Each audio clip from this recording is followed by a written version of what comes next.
And welcome everyone to an exciting morning edition of the Journeys on Riding Through the Unknown. I'm your host, Michael, and yes, I am awake.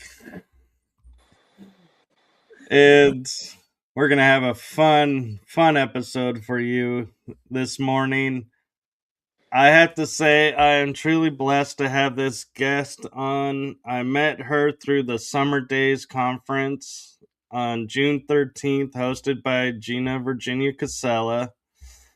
And quick shout out, there is another conference this coming Saturday on the, 11th. So if you are available, tickets are available. So little shout out for Gina. And Sheila's presentation impressed me so much that I was like, I really wanted to have her as a guest after hearing her presentation and seeing what she was going to be talking about. And then realizing when I looked at her bio, how much more she knows and is aware of. And I was like, oh, I am so glad that she's coming on. And so we have a lot of great topics for you guys and probably a few little surprises coming your way. And so without further ado, I'm going to turn it over to my amazing guest, the one, the only, metaphysical dreamer, experiencer, author, musician, all kinds of experiences extraordinaire, Sheila Spiral Sister Murray. Thank you, Michael. My goodness. I'm so humbled at that intro. I guess because I'm old now, I feel like I just keep stacking experiences. Well, experiences doesn't matter on age. I mean, we assume by age, there's a lot of experiences, but I think there are some young people that probably are looking at us and going, "That's all you've experienced, man. You're like behind." Right. And I agree when we're open to experience, right? And when we're curious, we're going to stack up a lot more of them. But you're right. I have known some people that I thought that were really old, and I thought, why aren't they more wise? Would have expected more wisdom from all those years of living. But if you don't do a whole lot, or you don't do a lot of different things, maybe the breadth of experience, maybe that's what it is. But the Well, open and is, yeah. yeah, the openness and being aware because Hmm. Sure. like I will have a lot of people will walk up to me and they're like, it's so cool that you have paranormal experiences. I've never had one. And I was like, really? You've never had one? And they're like, no. And I go, well, have you ever, like been in a room and you start to smell like a flower or something unusual and you can't figure out where it's coming from? They're like, yeah. I'm like, congratulations, you had a paranormal experience. And they get all excited. And I'm like, yeah, it's things that we just write off as going, yeah, I imagined that. Right. Or like you said, you don't even notice it. You walk through the room, you smell something, and just think, oh, somebody else just walked through with the perfume on or whatever. We rationalize a lot, right? Right. So, yeah, my first paranormal, well, actually, the more I just started to explain one, and then another one popped into the mind. But as a child, even, I had I got to back up a bit. I grew up in an area that now I know is extremely haunted, but at the time, as a child, I did not know that. So all I knew was that some friends of mine, we used to love to play around the railroad tracks, kind of like that movie Stand By Me, only we never saw a dead body. But anyway, I always loved that. Darn. Yeah, no, never saw the dead body, but we did talk about witches, and I wondered then, why is that even a thing? Like, why are we talking about this? But we loved Halloween, and we loved putting on little community haunted houses and things like that. So one day, a couple of my friends kind of bullied me into going to this old haunted house, they said was a haunted house, who had an old lady witch that lived there, which kind of scared me at the time. I just remember being, no, I was that kid. I'm not going in there. You Yeah. don't want to meet an old witch. So I must have seen or heard something to that point to be wary of it. But they kind of pushed me up to the door, and she opened the door, and that was about it for me. I turned around and hightailed it out of there.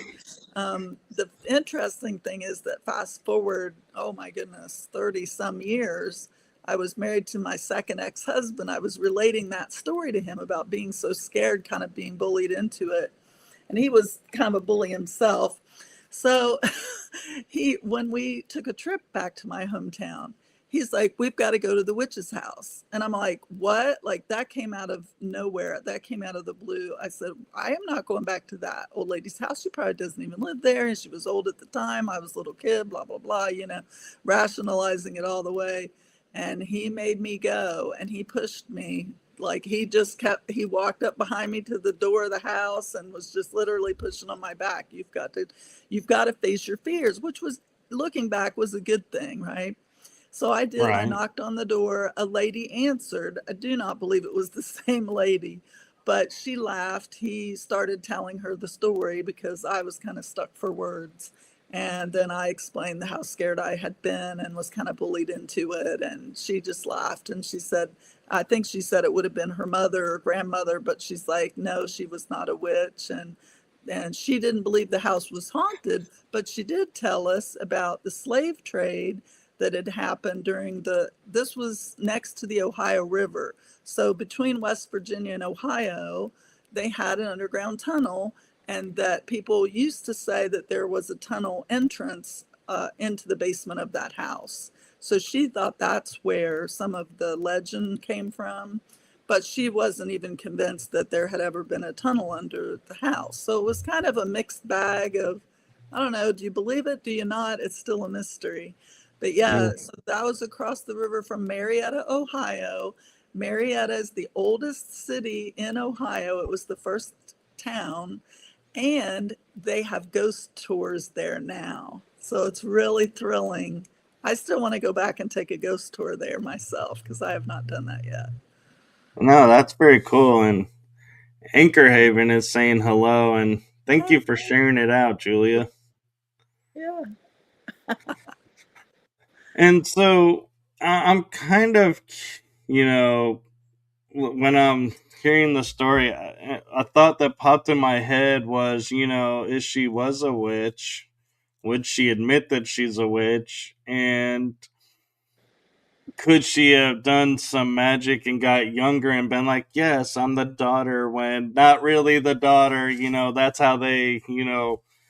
pass through time. But no, You I'm never know. sure she's the daughter, and I'm not gonna perpetuate the The witch myth, right? story by everybody going, "Oh, he's right, she's this." And I also wonder, though, a lot of times, yeah, the glimmer magic.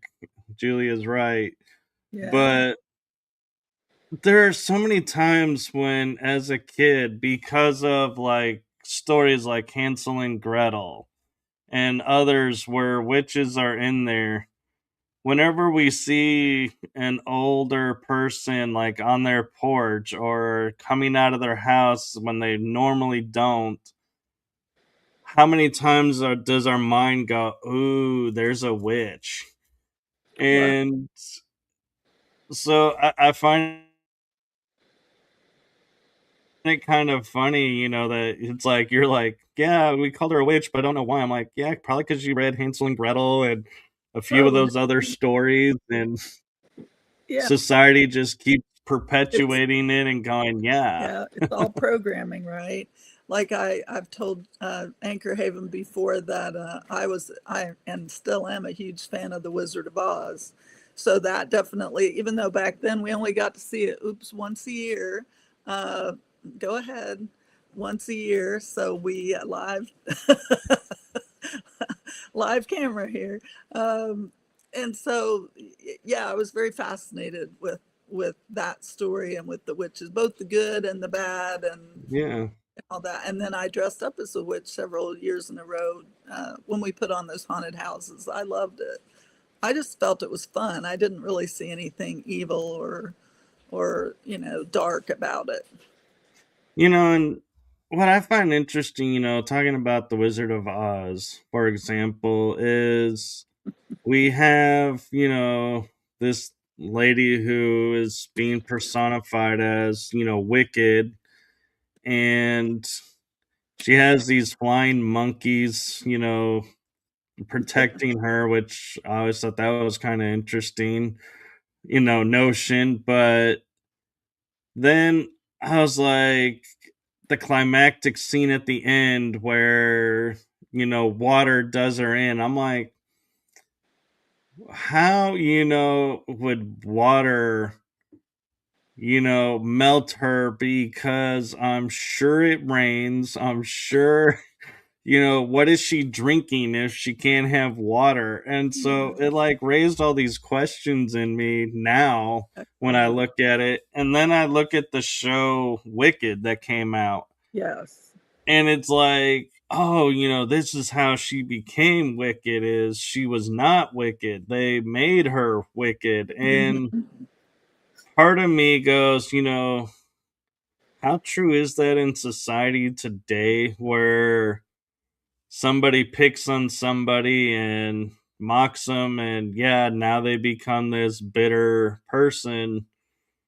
Yep. But then at the same time, I look at it and go, why are we now being shown we need to take pity and relook at all the villains in all of our stories as kids and be like, oh no, they're not the villain. That wasn't their fault. And I'm like, yeah, I still got to say it kind of is, because they were a choice, in my opinion, Mm-hmm. to how they acted.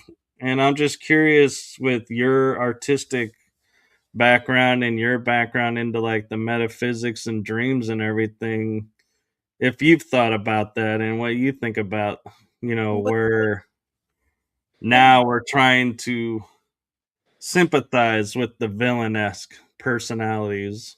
Right. Right. You immediately made me think of the Minions movie, Oh the yeah. Despicable Me and all of that, right?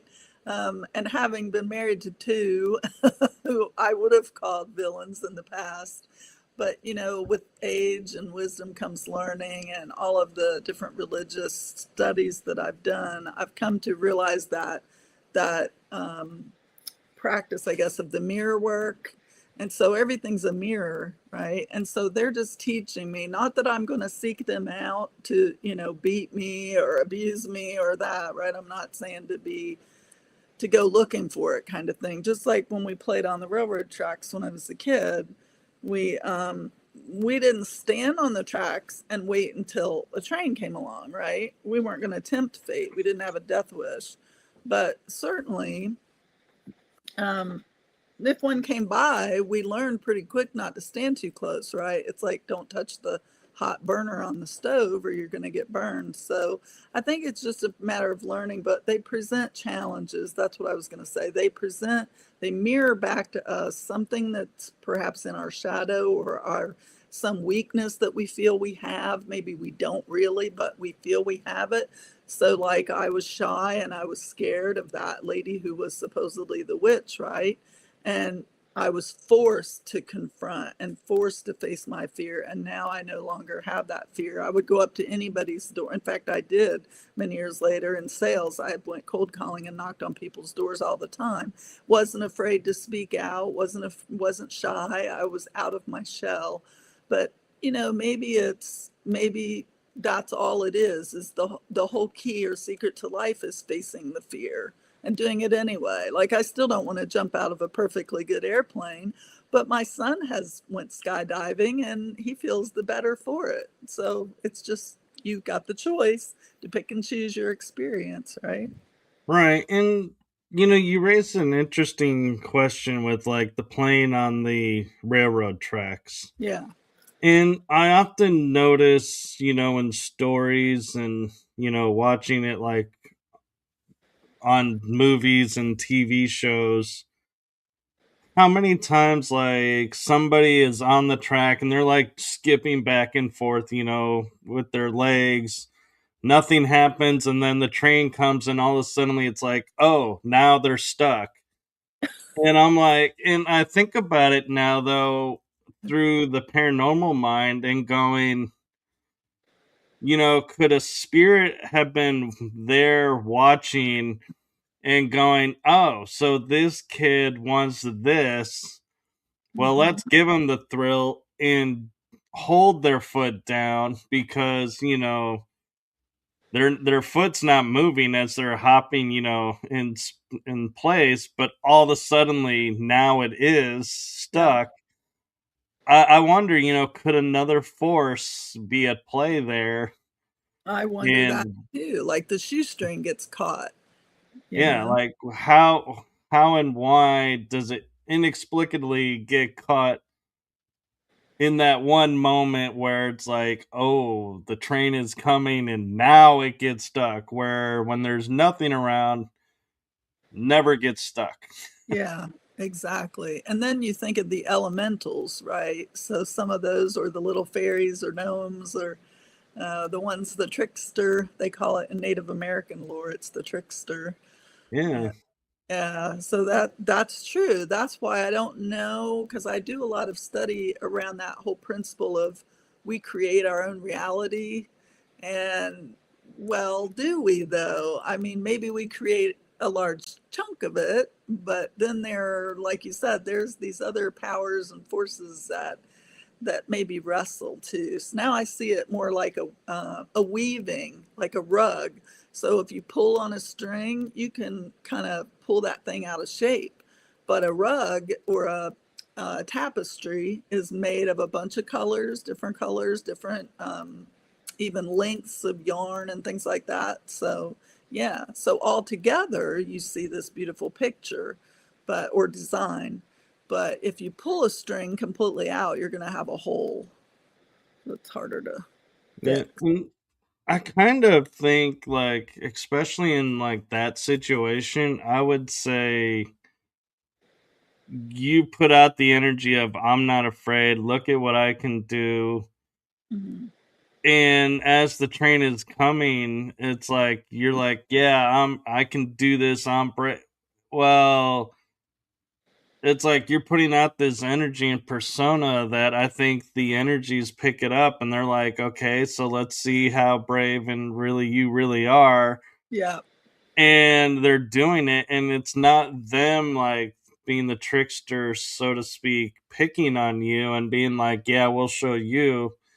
It's more like they're going, oh, this is the energy you're giving off. So this is what you want. So we're going to manifest it. And it's where I think we really truly get that adage of be careful what you what wish you, for yeah, because they always say it may come true and it may not be the way you want it to. And that's, that would be the perfect scenario of I nearly lost my foot being stupid yeah, thinking this, and it's like, but then we'll write it off and we'll just be like, oh yeah, I was so lucky. See, I knew I could do it. And it's like we totally miss yeah, everything else that was going on still.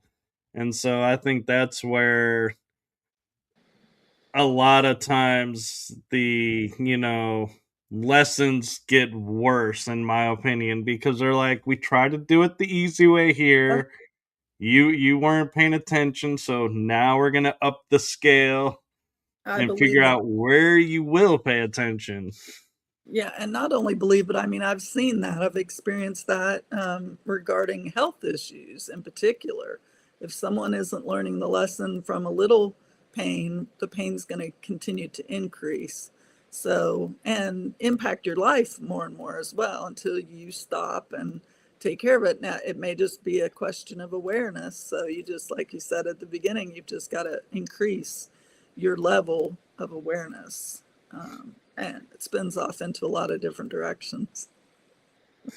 Yeah, and so I'm kind of curious, what got you into looking at dreams in space? Well, okay, I can diverge on that one. So the dreams, well, first it was my mom always telling me about her dreams, even as a child. And then I began having dreams. But my dreams then as a child were more, I mean, I did have some scary dreams. I remember having some nightmares, but they were more on the playful side. They weren't really anything mystical or that was going to teach me something that I would take and use the rest of my life. But definitely, when my mom passed away in 2017, and of course, I'm a much older adult by then. So that's almost been, what's that? So 3 and 6, 9 years ago. So my mom actually came to me in a dream that I called a visitation, because that dream after she passed was so real and vivid and intense. Now, I forgot the chunk of dialogue in the middle, but I remembered the beginning and the end. And it was just like it would be happening right now with you sitting here. There wasn't a veil between us. So I felt like I was actually in the room with her wherever we were. And we were having this really great conversation about life and different things. So I that's really that dream and or visitation was really what piqued my whole study into dreaming. But I had been also a member of IONS. Now I'll go back to the space side, because when my husband and I both worked at Kennedy Space Center in Florida, we I became acquainted with people who were in the IONS, which is the Institute of Noetic Science group. And I learned about Edgar Mitchell, and I learned about he was an astronaut. And I learned about his experience. He had an epiphany when he was out in space, looking back at the Earth, how small we were and how fragile we were as a planet, and it changed his whole worldview. And I thought, for an astronaut, someone who was heavily studied in science, for an experience like that to change him so much that he then went on to found this institution, I thought there's got to be something there, a lot more there, that I need to be involved with and study. And so it's a study of consciousness. And again, it goes back to that we create our own reality whole idea. And that really intrigued me. I just wanted to learn more about that. So, yeah. No, I agree. And I have friends that are in IONS, and I've attended a few events that they host. And so I totally get it. And Good. yeah, it's a really good stepping stone kind of atmosphere of where they're out there, but they're not like to the extremes out there. So if you're unsure if you want to go out there, it's like, yeah, it's a good spot to check out and go, yeah, what do I think about this? Is this something I could get behind? And so would you say that attending the ions and, hearing all of that kind of drove you into experiencing and seeing like fractal geometry and thinking about aliens and life out there, and like opening yourself up and realizing, all the energies that are around? Yes and no, but the fractal, I didn't even know what fractals were until, it's in my book. I'd have to find it to give you a date, but it was actually before my mom passed. I had always been looking as a child for my sisters, my siblings that didn't make it. My mom had 6 pregnancies, and I was the only one that lived. So, or I say it that way, but actually one of my siblings did live, I found out uh, during this searching process and researching process, I found out that one of them lived to be less than a day old. But she did live, she was named, and they even had a funeral for her. I've even almost tracked down where she's buried, but anyway, that's another tangent. So I call those spiral thoughts because they just, you know. But anyway, the search is still on.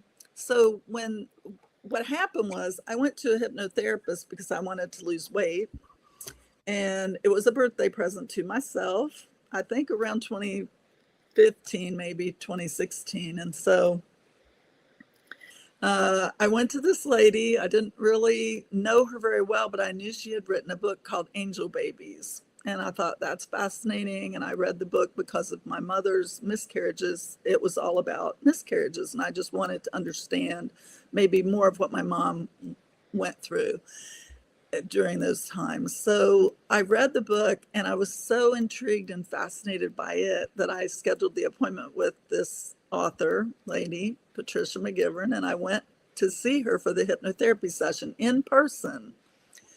Well, as we started, she regressed me. We hit past lives. I'm bawling, snot's coming, I'm the hot mess, right? Like laying there just, and I would even try to open my eyes and she would remind me gently, it's okay, keep your eyes closed, would just do some deep breaths and then right back into it kind of thing.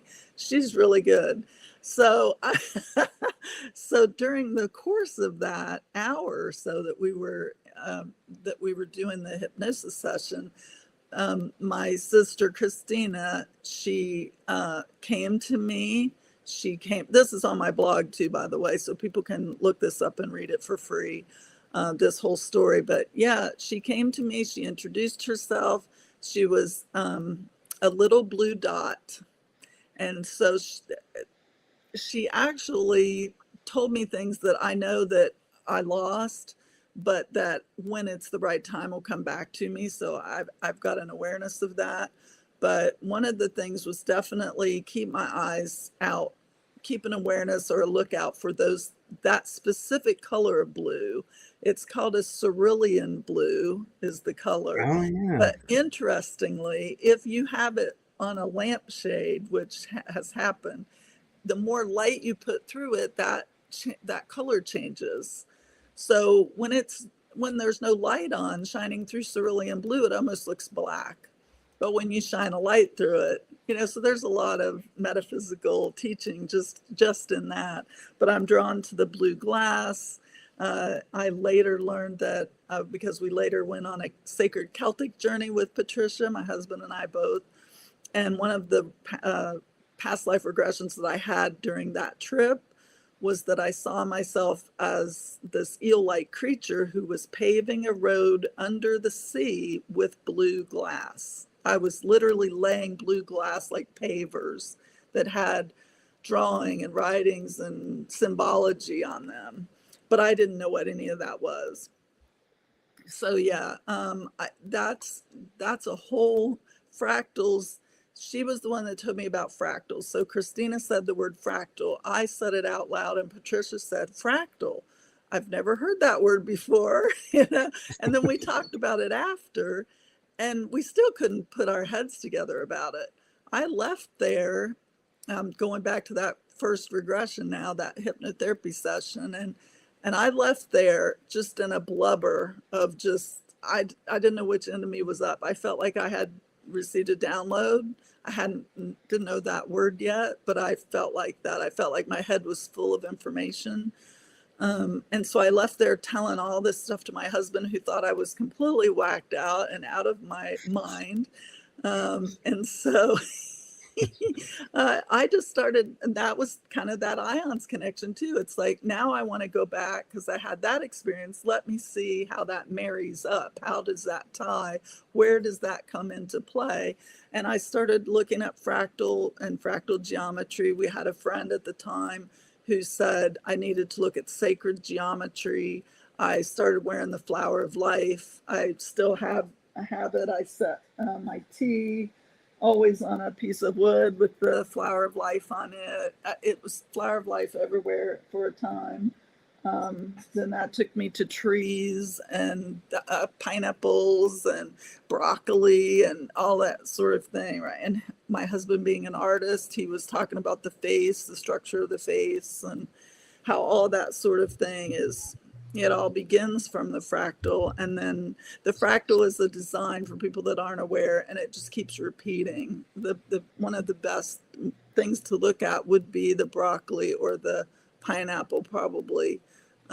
There's another one in my book, it's not coming to mind right now, but especially when you cut things open and you see the smallest part in the middle has a design, and then that same design repeats outward. And I don't know if it applies to every living creature or every living plant or whatnot, because so many things do look different and you really only find that in certain ones. So, but then again, I don't own a microscope. So maybe on the microscopic level, we would see more of that. That's Great true, question. and yeah, it's kind of like the quantum, every Yes, it and definitely so takes the quantum. yeah, and so you mentioned metaphysics, and I'm kind of finding it, interesting because having a metaphysical background myself, I kind of curious to see, being aware of the metaphysics and following that, what impact do you think that has on your, writing your books and your music? And does it, impact your husband's art? Does he, understand it too a little bit and translate it through into the art? Yes, definitely, especially the songwriting. We'll lay in bed at night like we're two kids having a slumber party, and we'll just start riffing on these topics. And one night I said to him, it's almost like when we die, we just go into the dirt, and then we just start growing bushes and trees and weeds and flowers and all this stuff. Because I'd been talking with a friend or coworker, and we had been talking about bloom where you're planted. It was something she told me, and I said, "That's right. That makes sense to me. It's like we've got to grow through the shit. We've got to grow through the dirt, you know? So when people just pile the manure on, be thankful, because we're just going to grow right through it. We're always reaching for the light, just like a plant." So I said that to him, and he came up the next day with this song that was all about, it was called The Connection. It's on his YouTube channel. And he just redid it actually with AI, which I actually like better than the people that we paid hundreds of dollars to demo the song in Nashville. But I've sang it. I learned the song. So there's a video of him playing guitar, me singing it.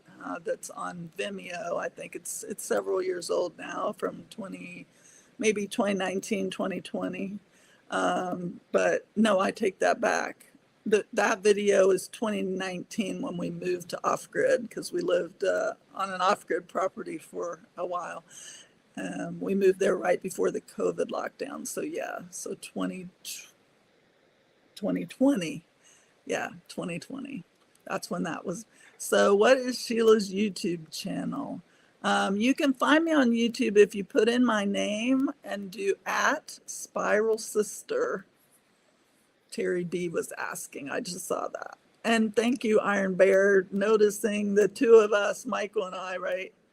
Yes, I was about to post that up, and because I found that interesting, and I was looking to see if I had your I know, I YouTube don't. channel linked, and I don't, but I can grab your YouTube channel really quick. But yeah, what she's talking about for the people who are going to be listening to this episode is Iron Bear says, "Holy crap, I just noticed you two have similar facial features. Wonder maybe a relation at some point." And it could be. I don't know. I haven't. I kind of, when I did my genetics, I started out looking at everybody, like all the cousins, all nieces and nephews of everybody. And then I realized this is going to take me forever to go back. And so I started going, okay, who are the direct? And just focusing on the directs. And so I don't know. We could have somebody, in common, or there is always the fact of, I will say, there is on a soul level, be that is where we look alike, is because we're in a similar soul family, and Yeah. so there's always that aspect. Yeah. But I kind of agree, and I was kind of smiling because I was like, yeah. And Iron Bear is saying can't forget past life, and I've actually started thinking about the past life deals in a new way. And I was talking with a guest about it, and we started looking at a lot of our past lives. Are they really past lives, or are they an aspect of us on another level, and or another dimension? And so that's what we're seeing, and we're really seeing ourselves, and that's why it resonates to us, is we're seeing a version of ourselves. And so here is your YouTube channel for Well, everyone. yeah, that's my husband's. Oh, that's mine. Yeah. Thank you, Michael. And then I just shared my husband's. I had to go on my phone to get it. So, No, yeah. thank you for Oh, that. And yeah. I'll definitely go and subscribe to your husband's as well. And Hopefully it popped up. Of course, let me see. I shared it through YouTube, so it might roll in later. Uh, well, it's well, did it Pop come in. in? I didn't want to have to lose my window.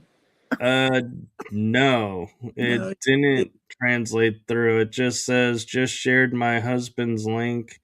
If you put it in the private chat, I can put it in for you and share okay. it.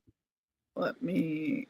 Oh, And Perry says thank you, and she says her husband is a artist as well. And oh, so I'm a little bit curious too, when it comes to music and the art and everything. Is there ever a time when you sit there and you listen to something that you've done, and then you're like, wow, this is so cool, this is awesome, and then like maybe 10 years later you go back and you listen to it and go, oh my god, what was I thinking? This is like totally like, yeah, should we take this down? This is like so not in alignment with where we are today. Why did we ever put this out? yeah. I have felt that way actually, and I that's one reason I prefer blogging to writing the books, because even though the book like this one is great to have, because I can use it as a reference if I do forget like a date or something. But it's I can't I could go back and change it, but it's a lot more work to go back in and edit it. So like I had looked up fractals in nature just so I had a list there, because I do sometimes forget. Oh, the seashells. Yeah, seashells for sure are another great example. So, yeah, but the blogging, I go back and I update some of my old blog articles. I've updated 50 times because something, either I had typos that I learned how to fix later, because I've worked in technology for 35 years, and 3 of those years was specifically as a technical writer, and I took the job because I knew I wanted to write books. I had been writing the blog for 10 years or something at that point, and I had written articles on other blogs too, but I wasn't. See, that's the my husband says I'm a perfectionist, and I argue with him because I don't think I am, but I have a bit of perfectionism in that if I feel that weakness within myself, I'm not as confident, and I just want to have that, not necessarily for the credential, but the confidence factor, so that I can put out something that's at least worthy of even asking people to spend the money on it, right? So yeah, so I did that. I worked as a technical writer for 3 years for a big company, and I learned. I was on a team of writers, and I loved the lady that I worked for. That was my lead. I just loved her so much. She was great to me. And when she retired, I literally cried. That's how that's how much I learned from her, and just loved her. And when she retired, she didn't even have a computer at home. She left the entire, and I just thought, I can't do that. I can't throw. I bought a new laptop then. I didn't want to leave technology.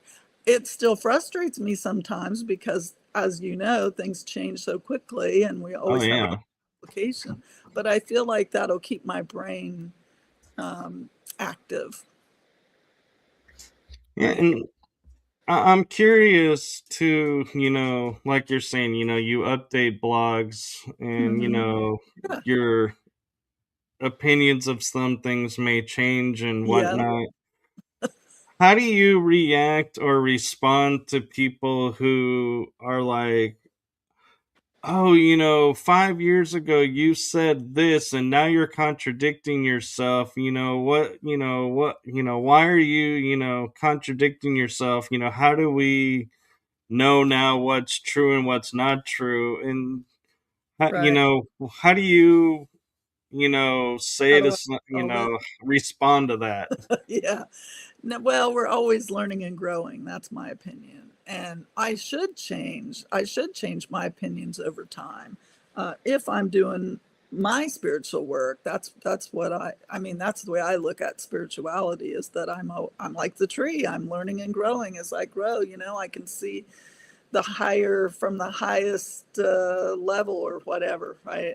I start to say depths. That would be the opposite way, but maybe my roots are growing, into the darker, wider, broader recesses of the earth too. So maybe it is from the depths as well. I won't knock that.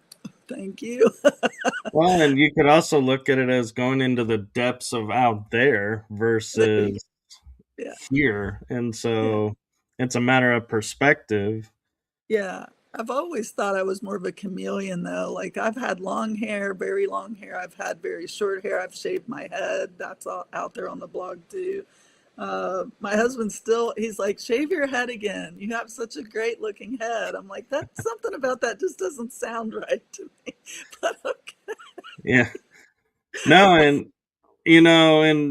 talking about hair, I happened along this video and I don't even know how I got it, but I think it was on TikTok and a lady was like talking about the exotic past, and everything. And I was like, what?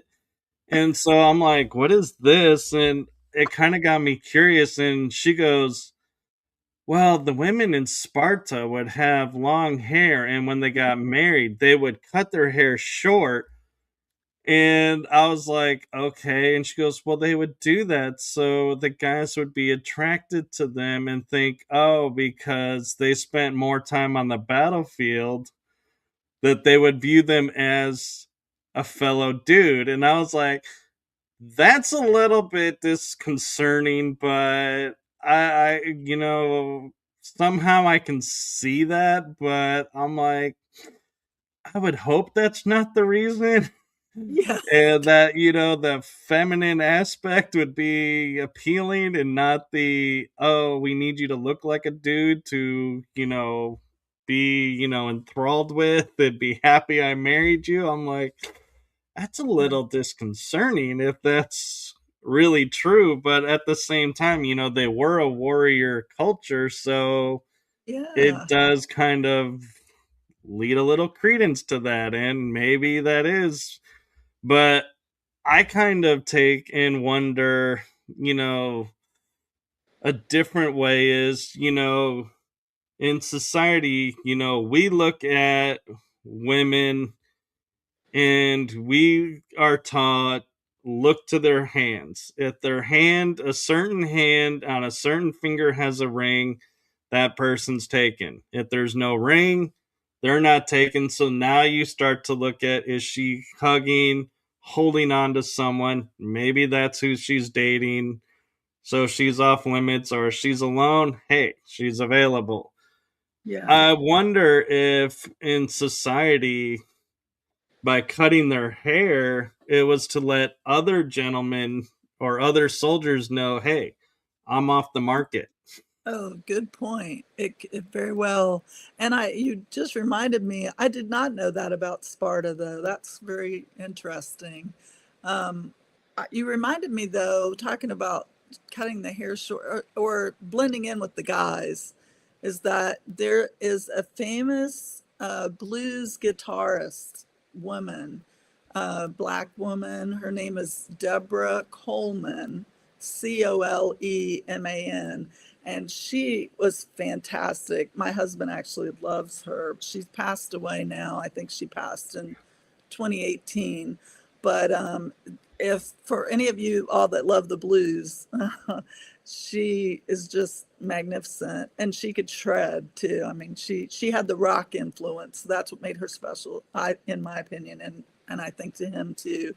But Deborah Coleman said she has a famous quote out there. I just read it the other day. It was something to the effect of, when you're a woman playing with a band of guys, you want to fit in with them.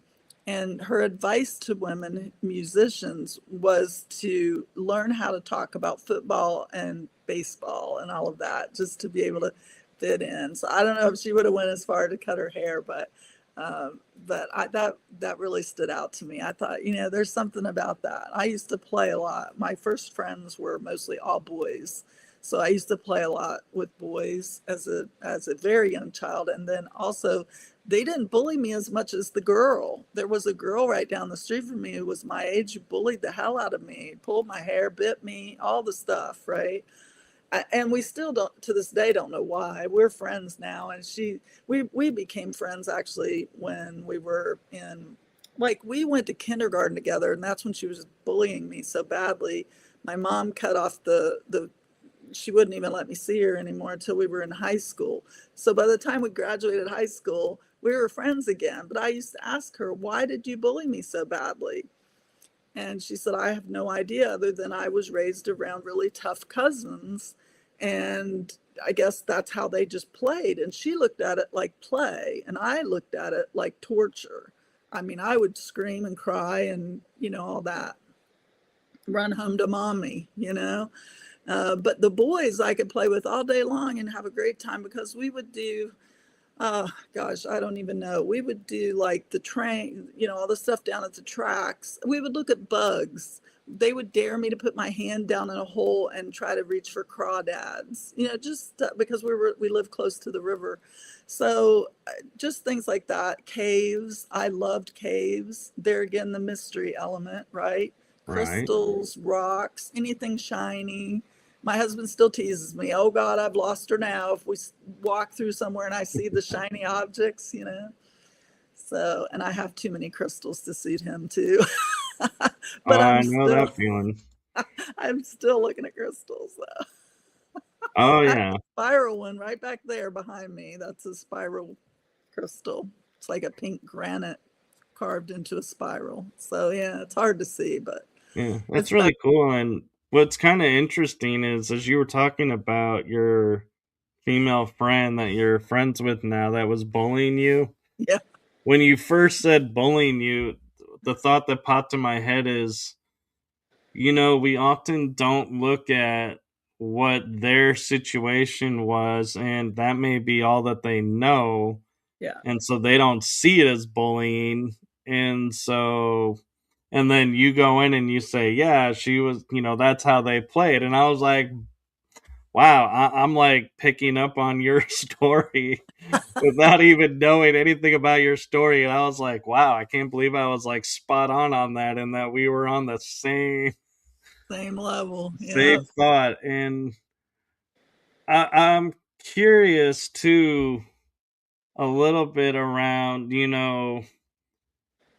we say that our name has a meaning to us, and what we call ourselves, there's a energy or something behind it. And I've noticed that, for me it's true, and with other people I've kind of noticed, and I'm not even sure they have noticed. But when I look at, you like going by the acronym Spiral Sister, and I'm like, I can't help but feel like there's a story there. Absolutely. I mean, all my life I've had this spiral curly hair, right? And I most of my life I didn't like it too much.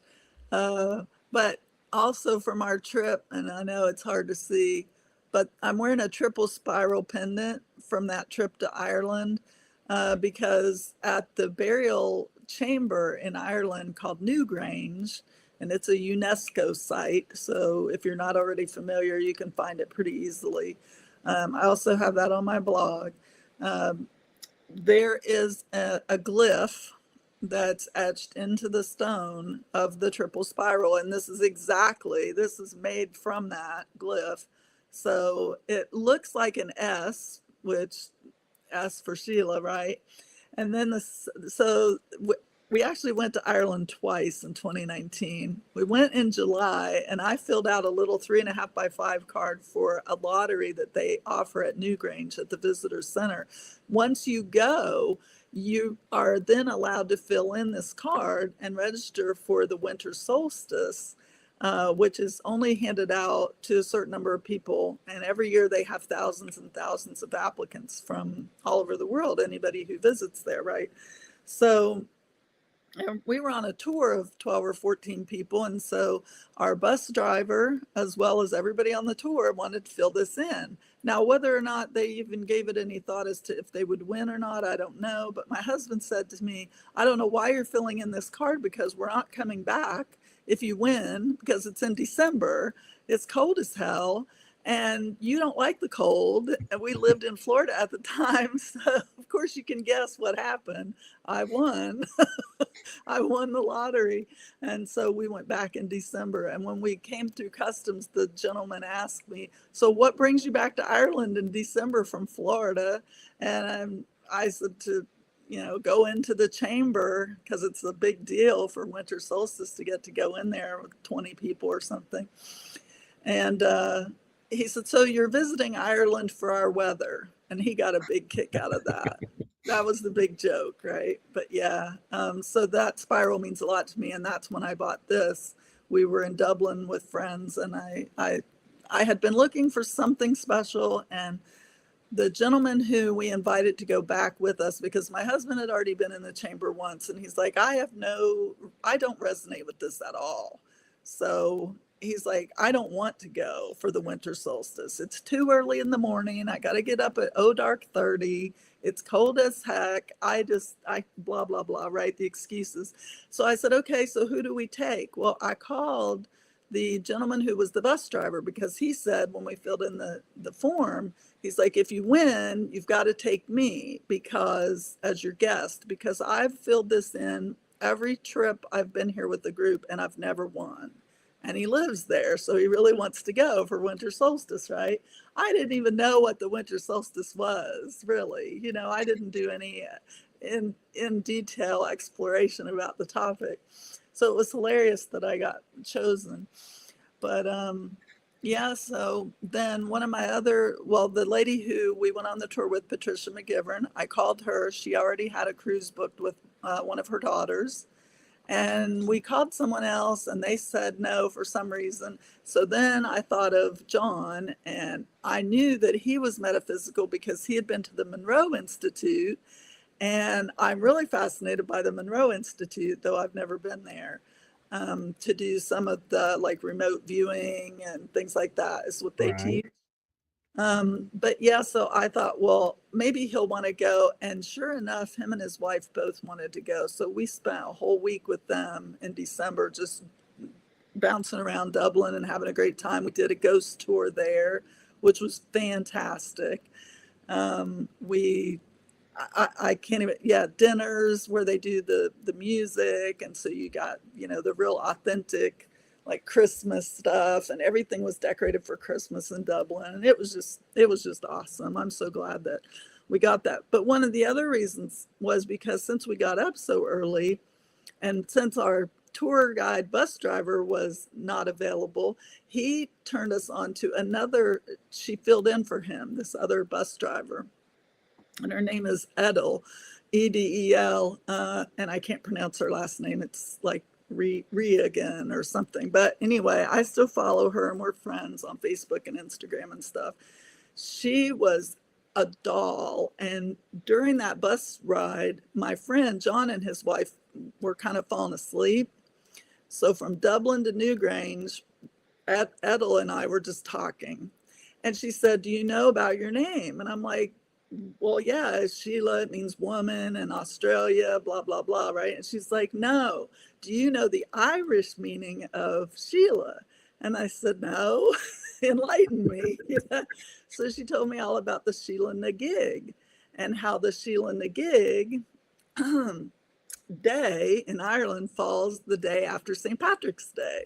So it's March 18th. And when she said March 18th, it was like the world just dropped out from under me. I felt all the feels, because my dad and I were supposed to meet on March 18th, and he passed away on March 8th of that year. So I was just, I was just became a fountain. I was just, you've got to be freaking kidding me right now. Like, the whole reason I think that I won that and got to go there was just for her to tell me that, and for me to know beyond a doubt that my dad was still with me in some form or fashion, on Right. some ethereal plane. My dad was still with me.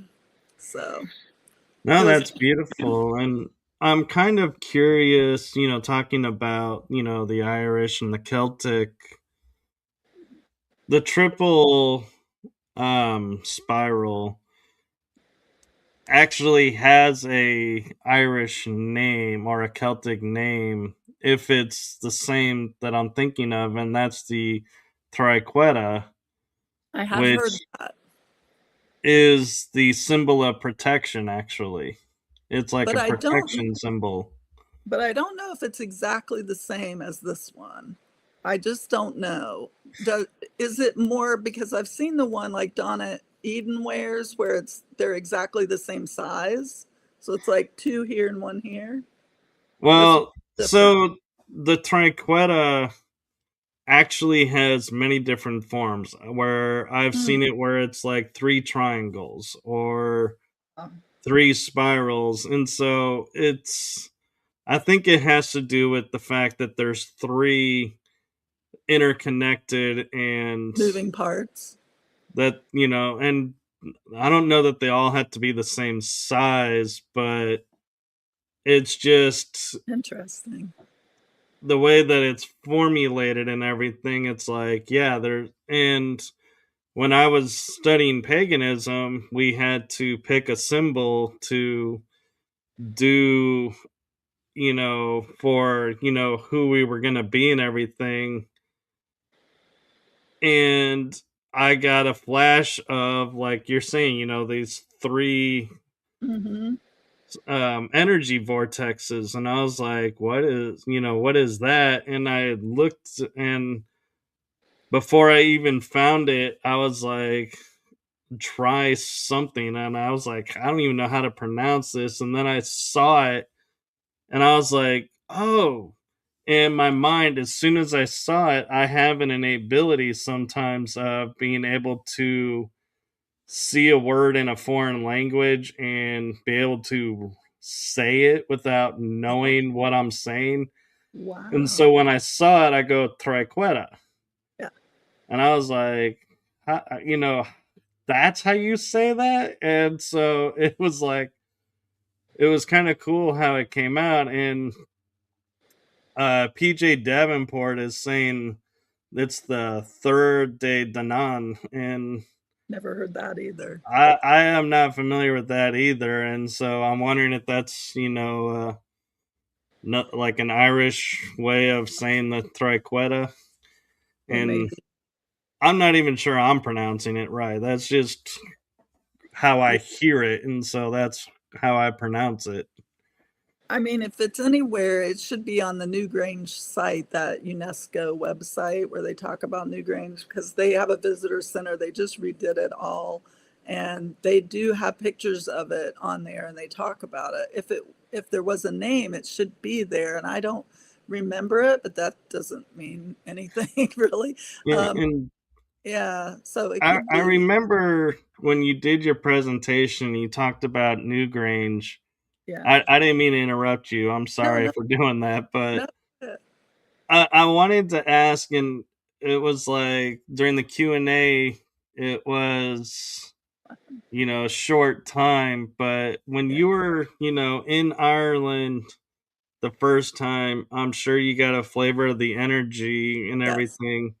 absolutely. And going to Newgrange then, and then Newgrange with the solstice, was there a lot of difference in the energies, or did it feel the same? And it's like we just in our mind go, oh, because it's the solstice, there's some special to it, and really isn't. Yeah, that's a great question. I hadn't really specified the feel that I got from the energy, just because it was so flippin' cold in there and dark. When they turn off the house lights in that monument tomb, I could have my hand right here next to my face and I couldn't see my hand. I tried it. I was like, I always wanted to know where is it so dark that you can't see your hand in front of your face? That's it. But yeah, I didn't. So actually, I felt more palpable energy when I was at Noth, which is Knowth, right? There's the Dowth and the Noth and the Newgrange all kind of there together as a series of monuments. And Noth, we went to first. And as soon as I stepped foot on the top of that mound, because that one you don't go in, you climb the stairs to the top. When we walked to the top of it, I turned to Richard right then, my husband, and said, I'm feeling this. Like this energy is going all through me. And I've been to Sedona and I've been to the vortexes there and I felt it there as well. But the Noth one to date is the most energy that I've ever felt from a site, from just walking onto the site and not even touching anything. Now at Newgrange, I felt peace and calm, the same as Stonehenge. When we went to Stonehenge and we went inside the stone circle because we were with a Druid priest, and he that and that our guide Patricia had made a reservation to specifically do that because she wanted to be able to regress us later and have us kind of be imbued with that energy, I guess. And I did meditate there too. I sat on the ground and meditated, which was something I really wanted to do. But I thought the ground might be too mushy and not be able to sit down. But I was able to do that, and I dropped into meditation very, very quickly. And I definitely give the credit to the sacred space for that happening. That was at Stonehenge. So I think each of those spaces have their own unique, just like we do. We all carry that energy signature with us. Perhaps that's the soul imprint that we carry from life to life. I don't know. I'm curious about that and interested in that subject, which is why I'm studying. I'm studying this book right now in a book club, the the Tibetan Oh, Book of yeah. Living and Dying. Yeah. So I'm not even halfway through it yet. So don't tell me if anybody's read. Don't give it away. But yeah, that's one reason I'm studying that book, is to learn more. I know, like, the fringy part about reincarnation, but I don't really know what they teach, right, from the Buddha and the Dalai Lama perspective. So Right. And so I think this is a good point to. You had asked me if we could do something a little bit different in the Sure. show, and so I feel like this is a good point to where I had announced there was some surprises in the show today, this morning, and what the surprise is Sheila is now going to interview me and has questions for Yeah. me. So we're kind of flipping the script for a little bit, and we'll see how many of these questions I can get through. Well, I only have a couple, so I won't put you on too much of the spot here. And since Well, you my answers tend to get long, so that's okay. why I say, Well, since you talk about the paranormal so much, right? I figured you would be the best person to ask this question. So, Michael, what do you hope to one day see or experience while paranormal investigating? wow, that's a really good question. What do I hope to see or experience? Well, okay. I actually have one in mind, and that would be, so we talk about the veil between the our reality and their reality, meaning the other side's reality, Hmm.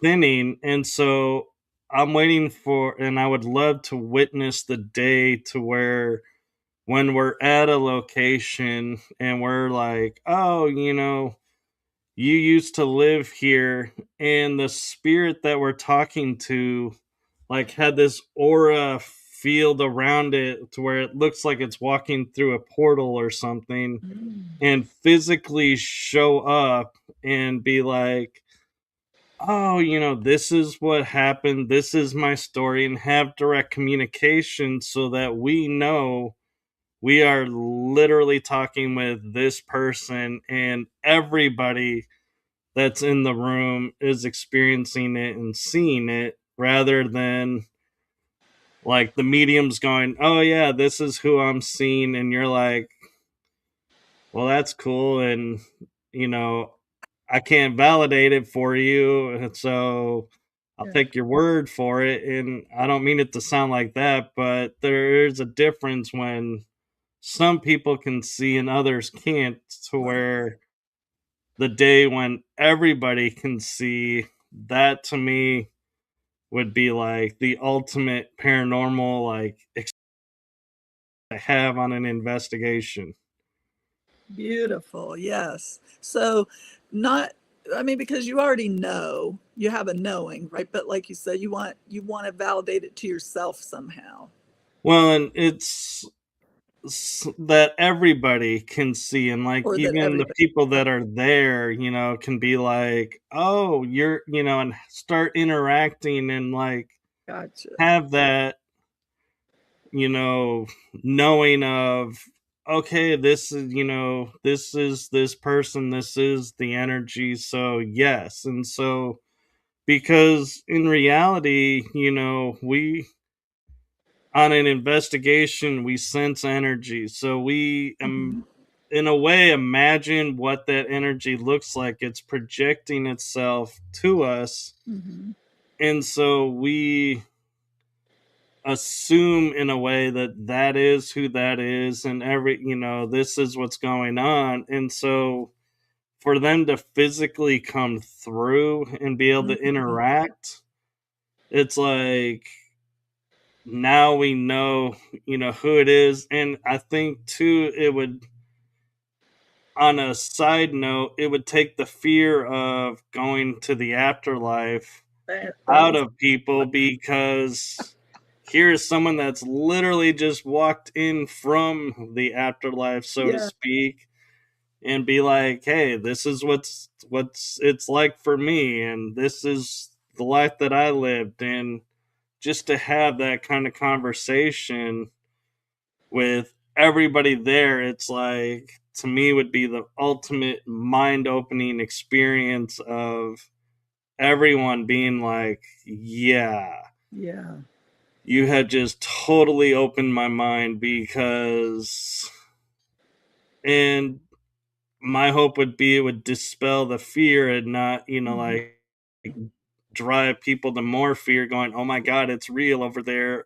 Oh my God, and being like, yeah, Right. let's put you outside while we do this so you don't lose your marbles, so to speak, while the rest of us are like, we're ready for this. We've been Right. preparing for this. Absolutely. So that brought to mind that scripture about if you have eyes to see and ears to hear. So in your view, when the veil lifts for everybody, sort of like Right. what is it, midnight on Halloween or whatever, when the veil is thin. If it was that all the time though, and we could see and feel and hear and interact and know without a shadow of a doubt that there's something there. So the Exactly. Yeah. so the next question, and the only, but you landed on it, was do you believe, or do you have, or have you yet found any proof, what you would consider to be proof of the afterlife? I have actually, and I've kind of talked about it a few times, but I don't talk about it often because it's a personal experience, Yep. and Okay. it That's was the way it unfolded was so amazing, and I'll share it with you. And I leave some of the details out because I was told by a medium, don't give all the details because people can hear that and then yes. will use that to lead you astray or give you false, Right. testimonies, so to speak. And so I was like, that's a good point. I never thought about that. And so what had happened was my dad had passed away on the summer solstice at like midnight or the morning of the solstice. And it was the summer solstice, not, and Not the winter, yeah. I think I said winter, but it was No, summer. you It said was in, summer. oh, Well, okay. I'm, yeah. And it was like on I think it was like Wednesday midnight or Wednesday, the start of Wednesday, Tuesday midnight, switching to Wednesday. Mm, It was in that time frame where we mhm. went from the Tuesday to the next day, which was a Wednesday. Wow. And on Friday, I noticed a friend of mine is on a investigation and she's live streaming. And so I was like, I really don't want to do an investigation, but okay, maybe this will help distract me and, get me out of my head. And so I tap on the live and join in, and she sees me join in, and she's like, oh, hey, I'm sorry for your loss, but thank you for. Or actually, I don't even think she knew at that time. I think she just was welcoming me on and was like, yeah, there's a team here and, can you help out? And I was like, yeah. And so when she stepped away, I would start asking questions of this little boy spirit. And he would respond to me. And then other people in the live would ask a question and there's nothing. And then I would say, hey, little boy, can you do this? And then he would do it. And so it was like kind of funny that he would respond to my text over other people's text. Yeah. But I had been there before a few times, so they probably were like, yeah, we know this guy, so we know where he's coming from and what's going on. But it's like, I think it was like 1 o'clock in the morning. I was like, hey, I'm going to try and get some sleep. Um, yeah, she did know because I was like, yeah, I'm here for distraction. Hopefully this will help me, with coming to comfort, and give me some peace of mind and help me, sleep, and I'm going to try and go to sleep. And she said, well, thanks for helping out and thank you. And then, that was a Friday night. And then Sunday, I reach out to her and I was like, hey, by the way, how did the investigation go? And she goes, oh my God, you are not going to believe this. And I said, what? And she goes, after you left, everybody started getting this name and nobody could take this name. And I was like, really? And so I was like, so what was the name? And she tells me the name and I got chills. And I was like, I can take that name, but what else was going on? And she goes, well, everybody's equipment just all of a suddenly died. And all their batteries just, it was like no batteries would work, no equipment would work. So they just closed it down and we're like, we're done. And I was like, well, cool. And she's like, so you think you can take the name? And I said, yeah. She goes, well, before you do that, let me tell you what happened on Saturday, because I didn't know there was a Saturday investigation. And I was like, okay, yeah. And she goes, all their equipment drained in the beginning, but everybody started getting a taste for a certain food item. And we're in Texas, and this food item comes from the north.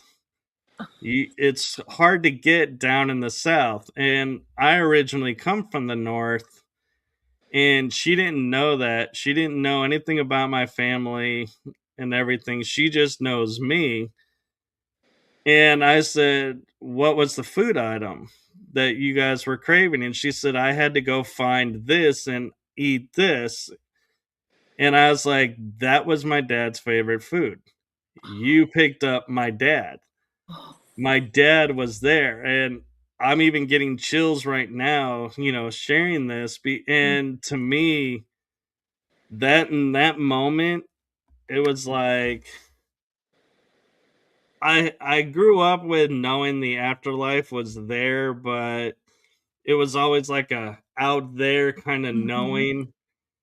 And this moment, it was like the out there became in here and in here. Yeah. And there was like no way. I was like, yeah, I have absolute definitive for myself. There is an afterlife. Nobody could tell me there is no afterlife, Right. because somebody who didn't know my dad's name, didn't know what city we were originally from, and the food item that was like our favorite food item to eat here from back there, Yeah. it was like those three things. Haha, the triqueta, the three again. Yeah. But those were the moment where I sat there and I was like, the afterlife is real. Yeah. It became a no longer searching for, Right. is it real? It was It real. became the knowing it Yeah. was real. The knowing. And that's more than a synchronicity. Did you say, or did I miss it, that the show that shut down after you left, the name was your dad's name? It was my dad's name that was being called out, Yeah. that they heard, and they said they heard it 3 times. Wow. And so, and when I was talking with her about it, she goes, well, now that I know who it is, you know, I went and I told my mom about it, and my mom goes, well, your dad knows you do this kind of stuff, and so it's really cool that he would reach out. And I said, yeah, and it's kind of interesting that he picked that location that night to Yeah. make himself known on that weekend, because it's a location that I went to a few times, and I was really good friends with the lady who does the ghost part there. And the story of the location was, it was a funeral home that was a train depot. That the joke that we all would tell each other was, the owner of it at the time would make his own ice cream. Well, he used the embalming room as the freezer because it had all the equipment in there. And so all the ice cream would be stored in there. And because it was homemade, it was like, oh my God, you would go there and be like, this is like the best ice cream ever. And unfortunately, he passed away. And so they had to close everything down. Mhm. But it was like, in our mind, we're like, I would be sitting there eating this ice cream or having a milkshake and be like, I can't believe how good this ice cream is coming from an embalming room. That's hilarious. I won't eat ice cream again without thinking of that. And, just to clarify, there was no embalming stuff No, in the room with the ice cream. It was just just that the was the room texture. that was used. And it was the perfect room to like, because it was already, had the cold because they needed the cold for Right. everything, and so it was like the perfect conditions. And I was like, it's just is so funny how Yes. things get reused, and if you don't know the history of it, it's like, yeah, nobody cares. But when you do know the history, it's like, oh, this paints a whole new persona on it. Yeah, talk about repurposing something. Yeah, out of death comes ice cream, That's really good too. that's hilarious. It also takes me back to Newgrange too for how cold it was the winter solstice. But I just found that the, the dichotomy of the summer solstice experience for you and your dad and the winter solstice experience for me, that's just, I don't know, that brotherly sisterly thing. um, Again, a synchronicity, I think, or a commonality. I always like to look for the things we more have in common than the things we don't, so I like that. I agree, and Yeah. it's amazing how being in different regions or even different countries, how we can connect with people over the internet, Hmm. which is technology, Hmm. bringing the energy waves into a means that we can communicate and share, and that we can discover all of these nuances now and Yeah. be like in real time and going, wow, where in the past it's like, if being where you are, if you wanted to ask me a question, you'd have to write a letter, mail it, And wait wait. for it to get to me, wait for me to read it, wait for my response, my return to you Yes. to then get it. And it's like, by the time you get the response, it's like, oh yeah, I was thinking about that. I'm glad you answered it. And it's like, by the time we got all the answers, a lot of times we're like, oh, I already figured it out, or Hmm. oh, I completely moved on, and so thanks, but no thanks. And then when the telephone came around, it was like, well, it's too expensive to call and talk. And so it was like you'd save everything up for that one moment, or you could make that call and Right. make it worth the while. And then it's like, oh, wait, I forgot to ask this. And you're like, now I gotta wait again. Well, for me, it's all full circle because I grew up during a time when we had the party line telephone. Oh, yeah. I Yeah, telephone. remember hearing about those. Telephone guys call it POTS, plain old telephone system. Right? But the party line, oh my God. And we had a small town. You pick up the phone, you'd hear who was having an affair with who, and all the juicy stuff, right? It's like, hang up the phone. I know somebody else is on the line. I don't want to hang up. This is good. Yeah. But then now we have Facebook, and all the social media. So I was an And early adopter of almost all of it, Pinterest, everything. yeah, and I look at the party line, the aspect of it, and I'm like, the fact that anybody could pick up into conversation Hmm. all over the area, how many lines, were actually actively listening that like they just had their hand over the Yeah. mouthpiece and just listening and go, and versus, what else, was going on around. But then I was like, I look at, like if somebody is choking and Mhm. you're trying to get an emergency, you're like, you pick up the phone and Right. people are talking and you're like, I hate to be rude, but Yeah. We somebody's have dying, we need the line. And they're like, well, what do you mean? And it's like, all of this is taking time away to where so yeah. and so is probably not going to make it now I know, because 'cause you were talking. nobody is getting off the line because they're all like, what do you mean? What? Oh, well, yeah, it's like, really? Yeah, Really? really, I know. They gotta talk about their love life or the fight they had with so and so. But yeah, we had to do that a few times. This is an emergency. We need to break. Or we would, I somehow, I don't know how we did it. We would contact the operator. Maybe we were able to bypass that and dial O. I don't know, but it seemed like we had the operator break in, or maybe that was for a busy signal. I'm confusing it with the busy signal. Yeah. Well, So it could be that, the operator is listening. And so if you said, oh, there's an emergency, they probably cut the line and automatically put it through. they may have. But Iron Bear is making a funny comment. He goes, for one, how could you contain yourself from not laughing so hard? Right. Yeah, there was some of that too, but I definitely got good at like pressing that little button very quietly and the hand over the mic and all that. I got really good at that. And also because we had an extension phone in the house, so if I wanted to hear what mom and dad were talking about with somebody or something, yeah, I got good at eavesdropping. My mom was not thrilled with me. I was kind of mischievous as a kid. Yeah, and talking about extensions, it was really funny when I moved, and I was like 25 into my own townhouse.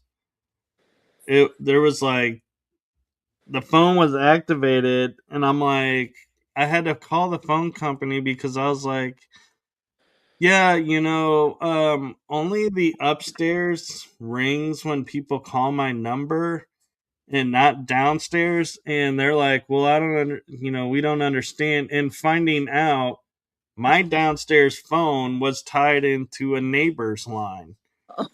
And so I was like, I'm not the first person living here. So how did people not realize the phone is not ringing downstairs, that it's only upstairs ringing? And so I'm like, I can't be the only one that's like paying attention and noticing I'm only getting calls in half the house. How did this go unnoticed and unchecked all this time?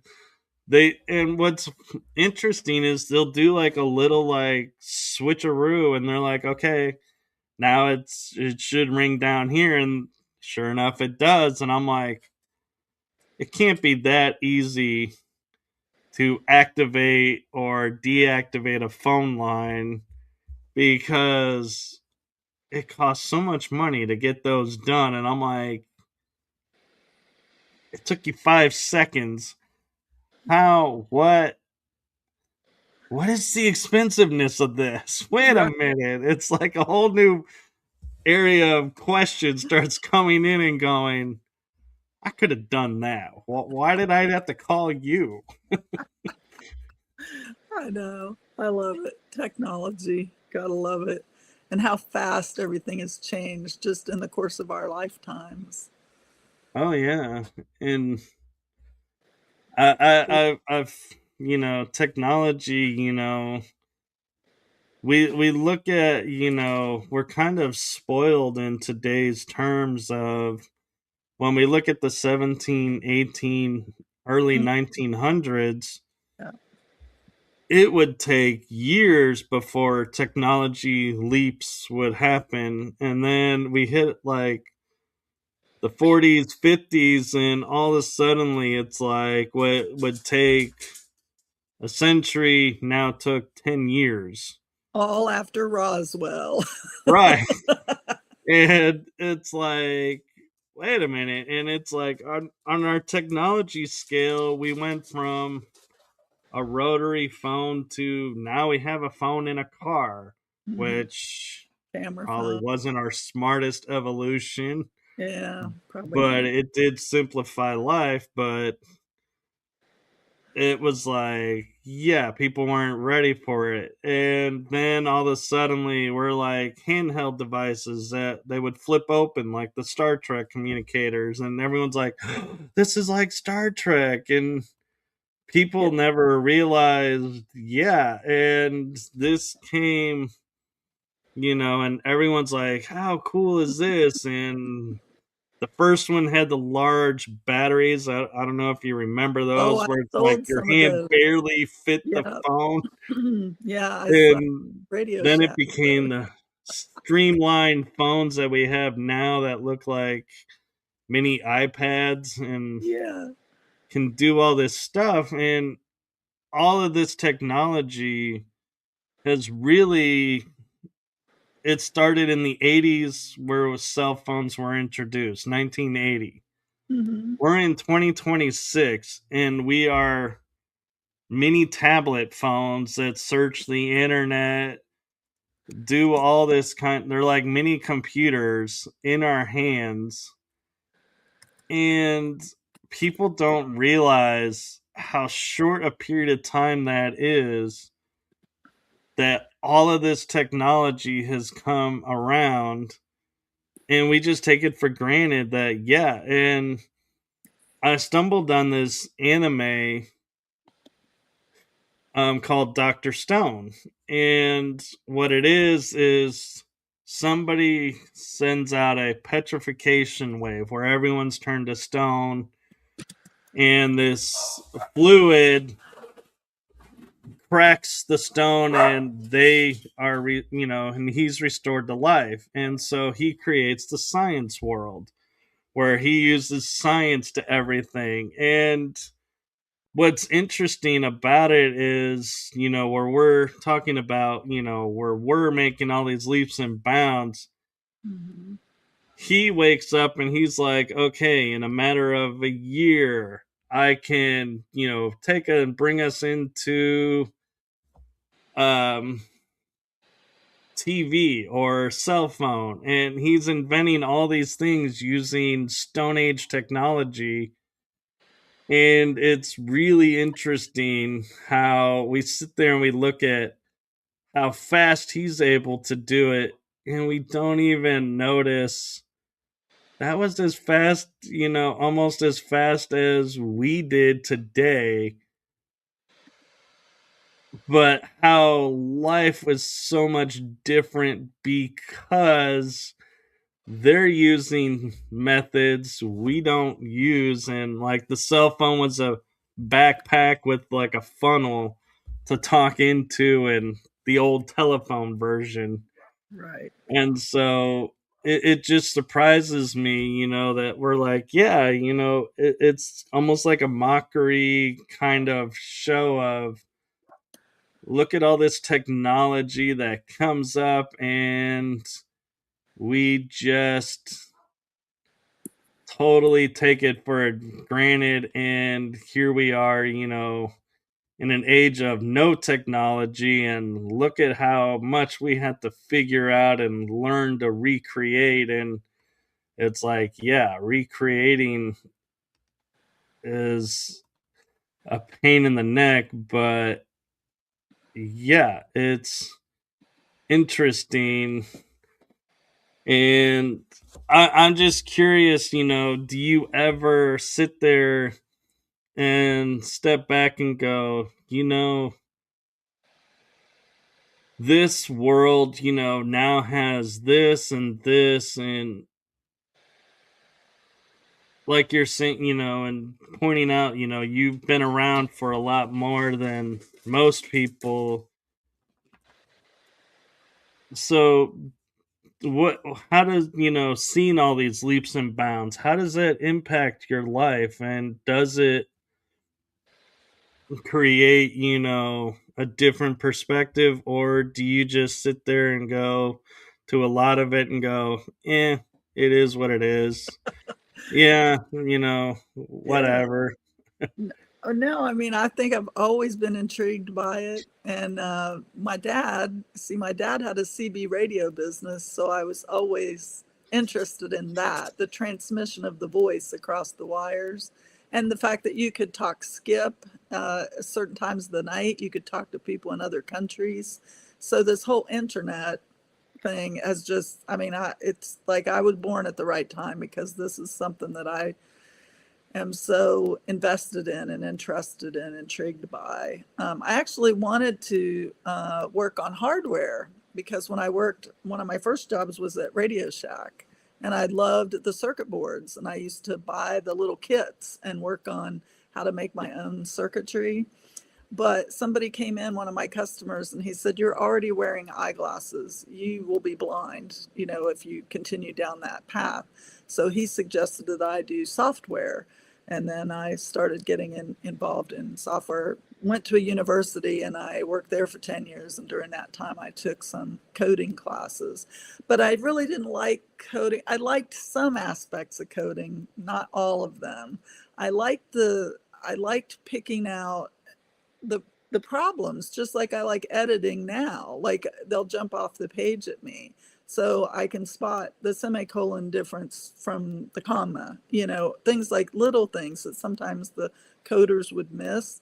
So as part of my day job, I would, for many years, I was a systems analyst and a business analyst, and I would review code just for that. But Yeah. I didn't like having to come up with it on my own specifically. They had to know a lot of dictionaries, like a lot of different languages. You had to know what to do to make it do something, you know what I mean? And I just couldn't quite make the leap with that in my head. My brain wasn't quite wired for that. So I think the way it turned out, it was really good because I did focus on writing a lot more user guides. I was very customer focused, people focused. I liked connecting people, and I liked being on the calls where I could kind of monitor things, write reports for people, and that. I liked access databases. I liked that kind of stuff, but I just wasn't as heavily involved in the programming. So I forget where we started that question from. Oh, just how do I accept new technology? Well, So I yeah, always loved the early impact, yeah. adoption. Yeah, just early adoption of software, early adoption of like LinkedIn when they first started, Pinterest. And I still have accounts. I did close my LinkedIn account a year or so ago because since I retired, I thought, what's the point of that? But I know some people just transitioned from their tech career over to, say, a writer, and so they would just promote their books. And I did some of that, but it really didn't seem like it was catching on. So I just thought my time is better invested elsewhere, such as what we're doing now.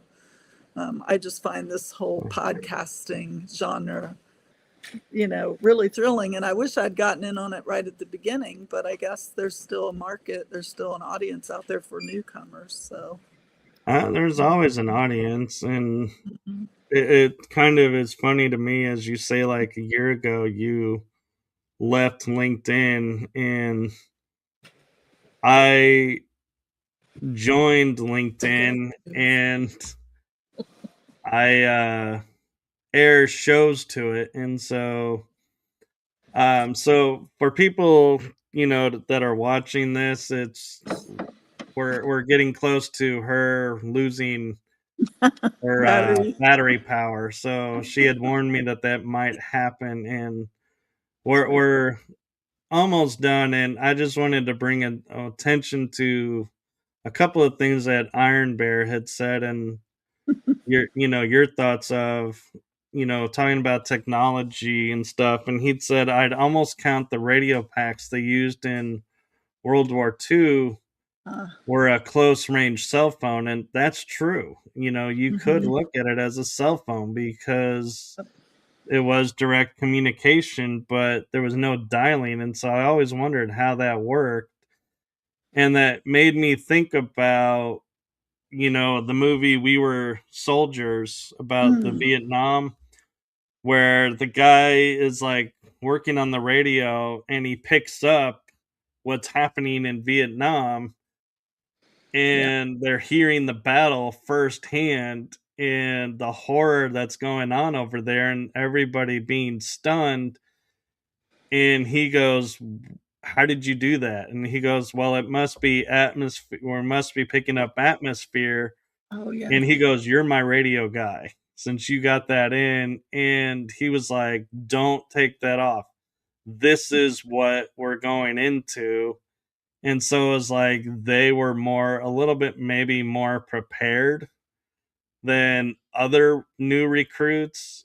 And that, is a thing about technology, we don't think about is what they were exposed to now firsthand versus waiting to read about it in a paper.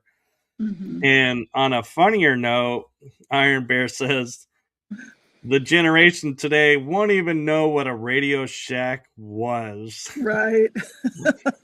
And I'm Yeah. like, oh, Radio Shack was awesome. Yeah.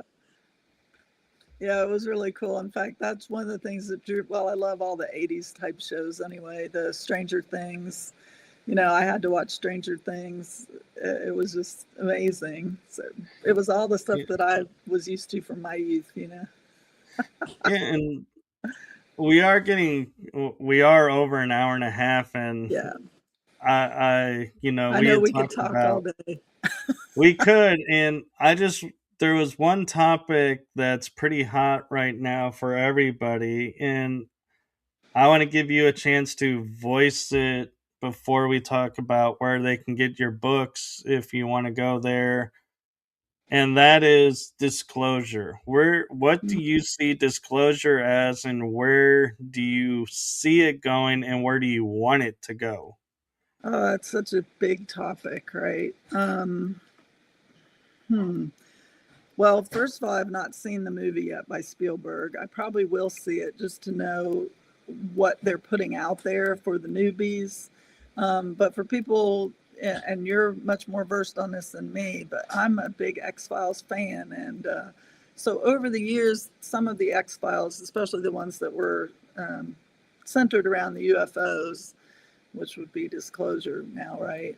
I think there should be a lot of disclosure. I think there should be a lot, not just about what the government has known um, and not wanted to share for reasons, I'm sure, of loose lips sink ships. We Right. always were told in the government.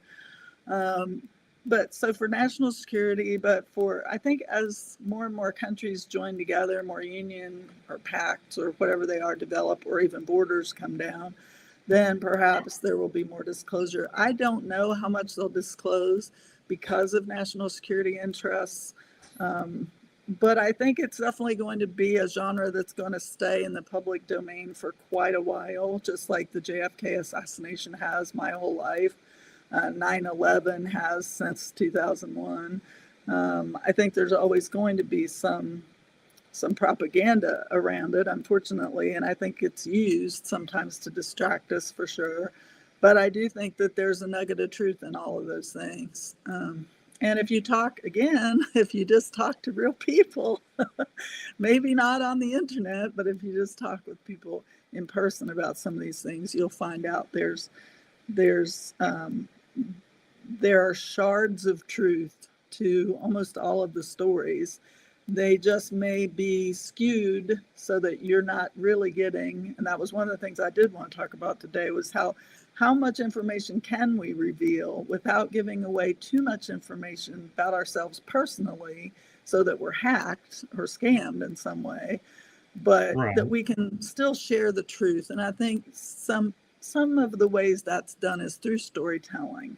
And so that's one reason why I love the X Files and Stranger Things and shows like that, because I do think that Hollywood, there's good people and there's not so good. So the good people, I think, do want to get some of that truth out, and they just hide the truth in the story.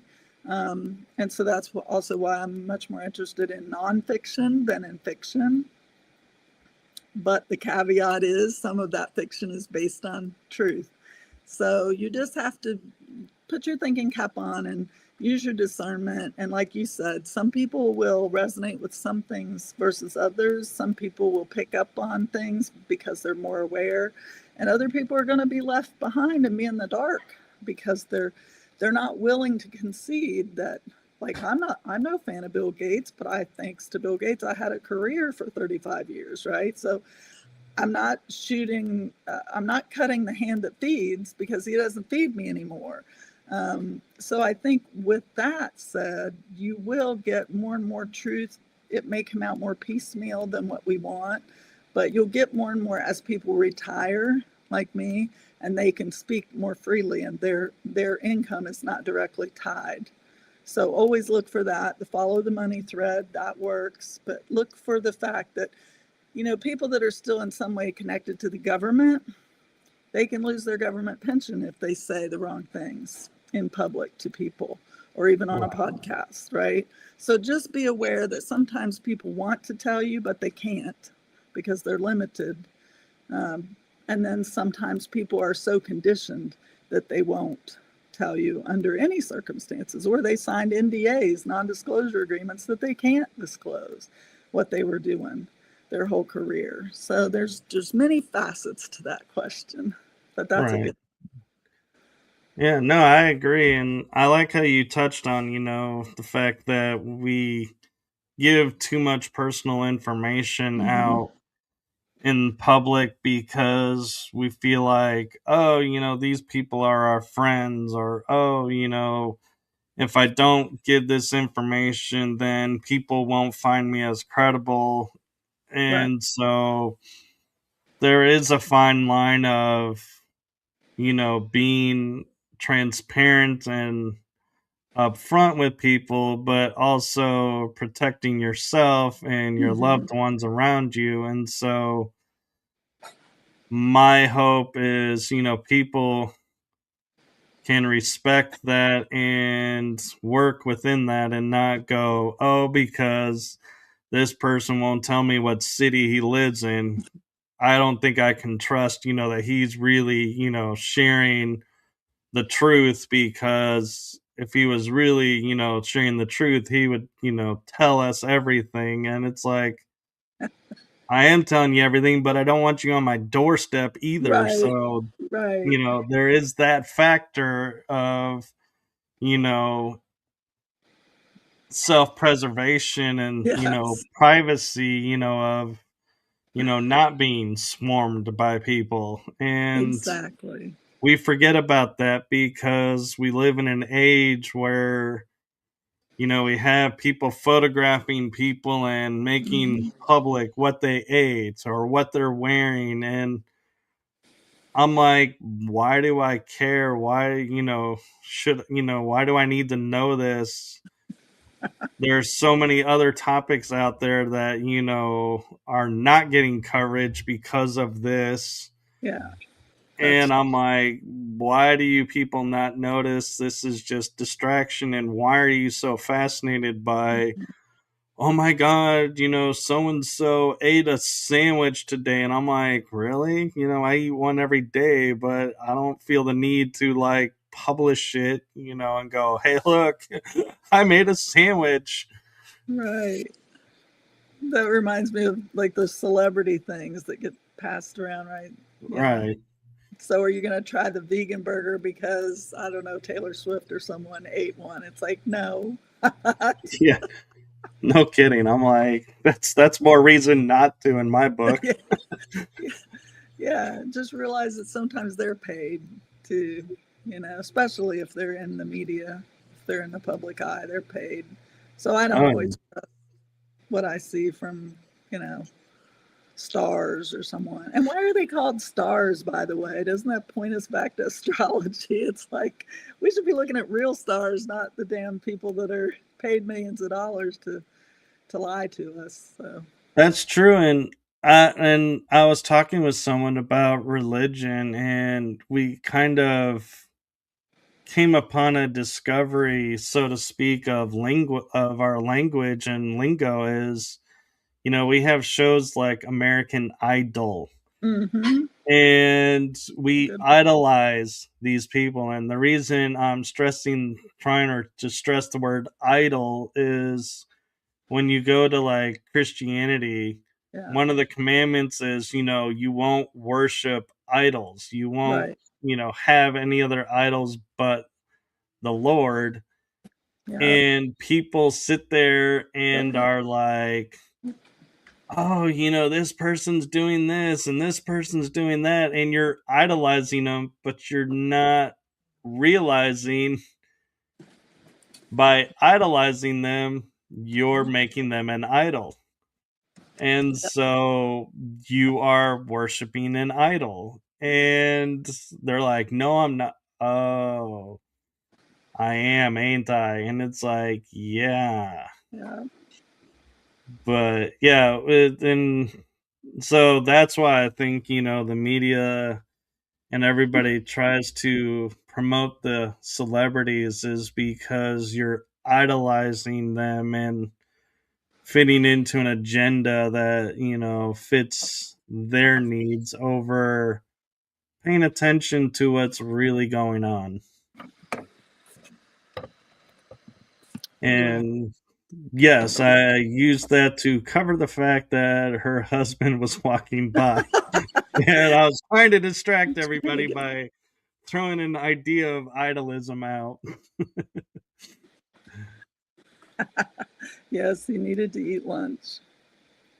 Yes, well, I need to as well. And so thank you, Sheila, for coming on and being a guest and sharing more of your story with us. And I just want to put out there to everyone, if you want to hear Sheila's presentation, as was we were talking about, if you go to Gina Virginia Casella, her Buy Me a Coffee, you can get the replay of the conference and help to support Gina and Sheila. And just know, as well, that our presentations, we don't get paid to make the presentations.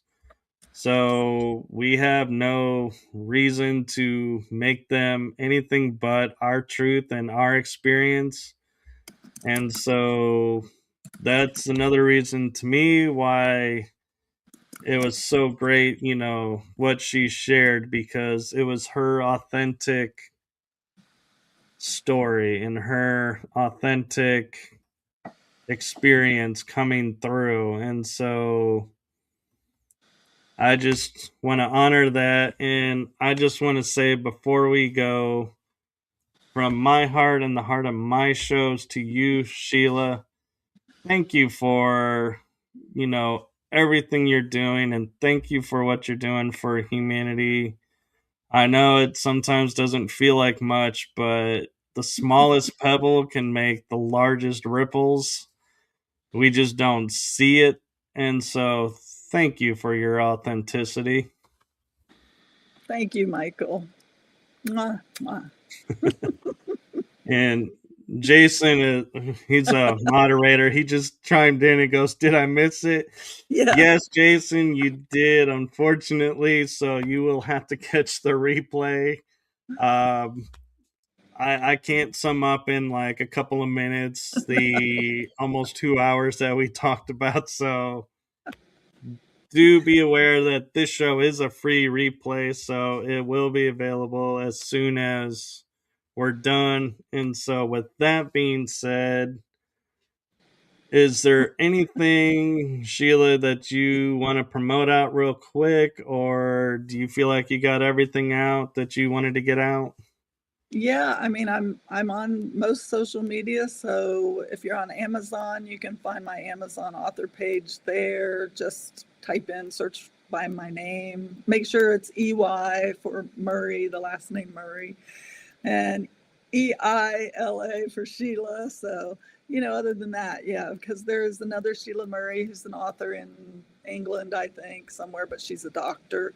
And, so and you'll see a picture of me that's somewhat familiar, I'm sure, even if it's an older one. But yeah, and I'm on Facebook, Instagram, most all the big ones. I have my YouTube channel, and then my husband and I have a music channel that's just radio shows. So if you just want to listen to music without really the video part, there's what we do is we do one still image, and it's an AI generated type image, and then play the song. I introduce the radio show at the beginning, and then we just play music for an hour or 2 hours. So that's called unsolicited radio, because when you make music and you try taking it to a label or to a radio station to play, they have their gatekeepers. So unless your material is solicited, meaning they're asking for you to share your material with them, they're not really interested in you. So we called it unsolicited radio. So it's just at Oh, unsolicited radio on YouTube. So yeah, okay. I didn't share that with you yet, but I will. I'll share that in the private chat. I think it's going to be, I'm not sure this works, but I will attempt this. Probably, I don't know if you have to put user first. So if it's unsolicited, but if you search for that, it should come up. I don't think there's any others. No, and I think it's great that you guys do music together and that you travel together and travel, I'm Yeah. assuming like separately, like, because you were saying like he didn't want to go, so that Well, he was you. with me on the trip. He just didn't go into the chamber that month. Oh, okay. So he was with me the whole week, just not that morning of winter solstice. So, yeah. And, and I was fine with that. And he was fine with that. And that way the friend got to go.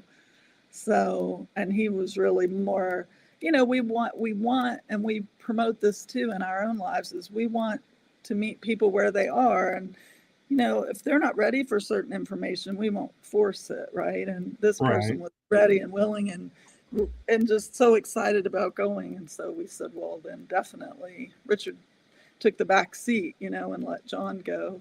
And then what was great was because there weren't so many of it. I was the only person that year to go from the US that got selected to go.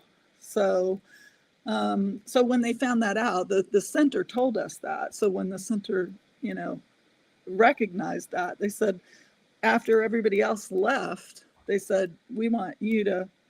So thankfully, John's wife came with us on the bus to get there from Dublin to Newgrange. And so she was able to come in. And so was our bus driver, which really made our original bus driver from July very jealous, because now this 19-year-old girl gets to go in. Edel got to go in, and Tony didn't get to go.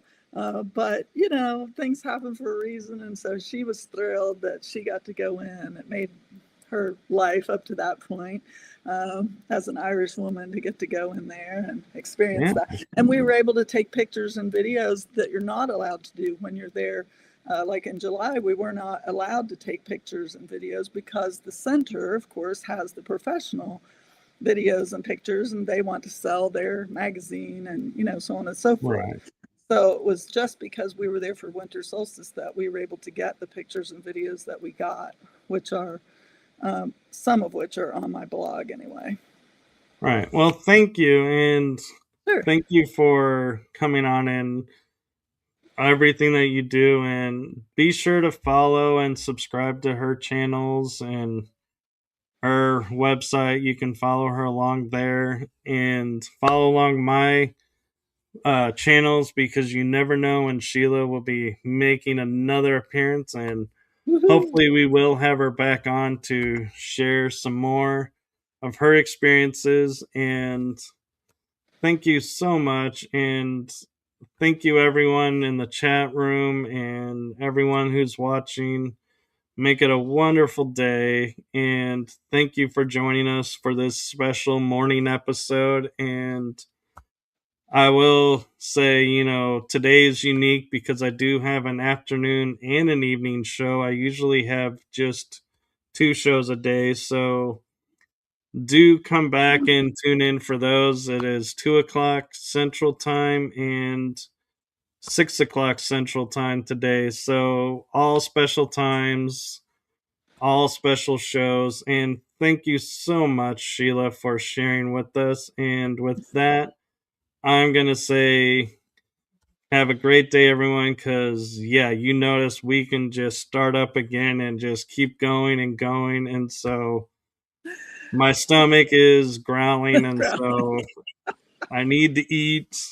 So thank you. Sure. Sure thing. All right. Bye bye, everyone. Bye.